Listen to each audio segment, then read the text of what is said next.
I thank the IOC for this opportunity. I'll be presenting a case of pyogenic granuloma, a tricky complication to treat post-squint surgery. So a 5-year-old girl was diagnosed with 45 prism diopters of esotropia and scheduled for strabismus surgery. She underwent left eye medial rectus muscle recession 5 mm and lateral rectus muscle resection 7 mm via limbal conjunctival incision.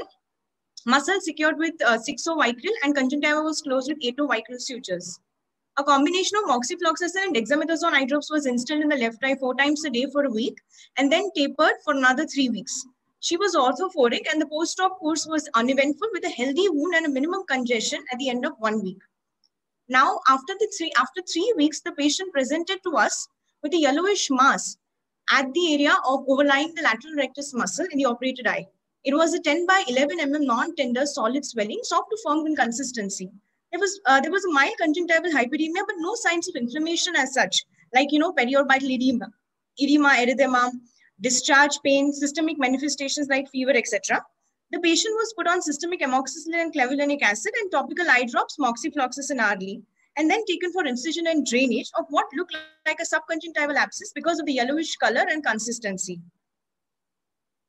The specimen sent for microbiology showed inflammatory cells and methicillin-resistant Staphylococcus aureus.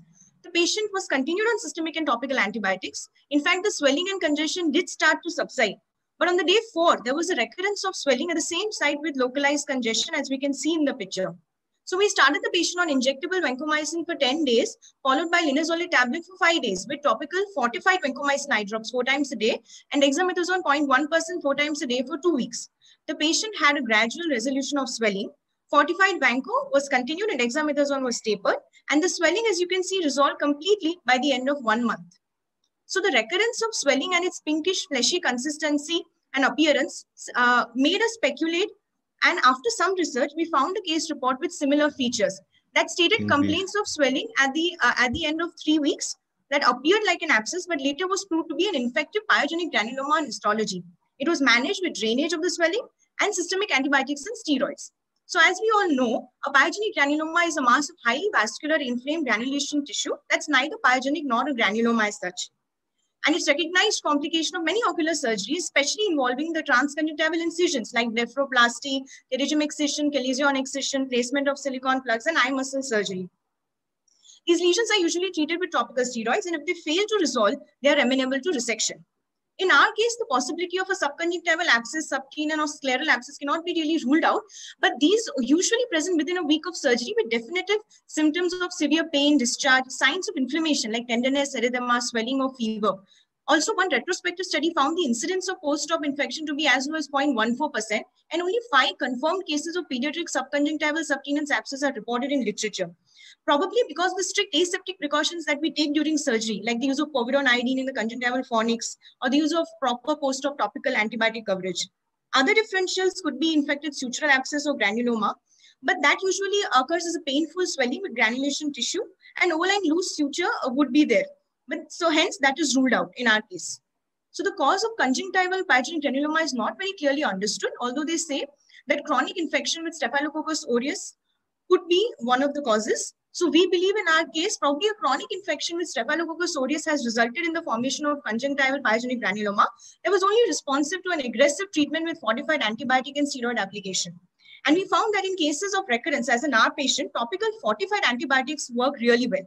So I can say that pyogenic granuloma is a rare complication of squint surgery that's, although relentless and tricky to treat, responds very well and resolves completely with aggressive antibiotic and steroid regimens.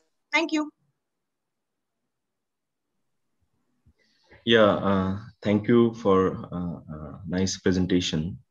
Thank you, sir. So it is quite interesting, what was, on exploration. Usually it is always better when you are trying to drain these abscess.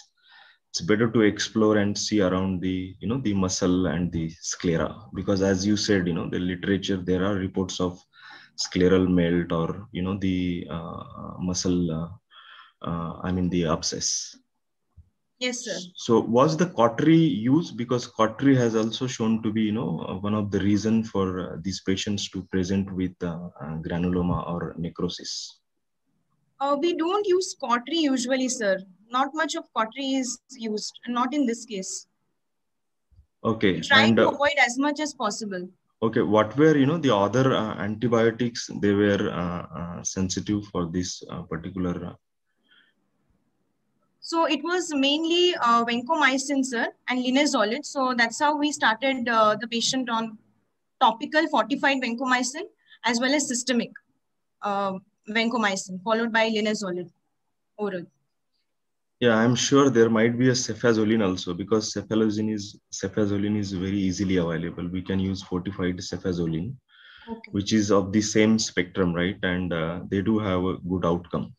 But I think waiting for 10 days just on the topical antibiotic, even if they are, we are using those which are sensitive with such a large granuloma, or for that matter abscess, it would be prudent to go ahead with the immediate drainage, because as a basics we learn, whenever there is a collection of a pus, it is better to drain it.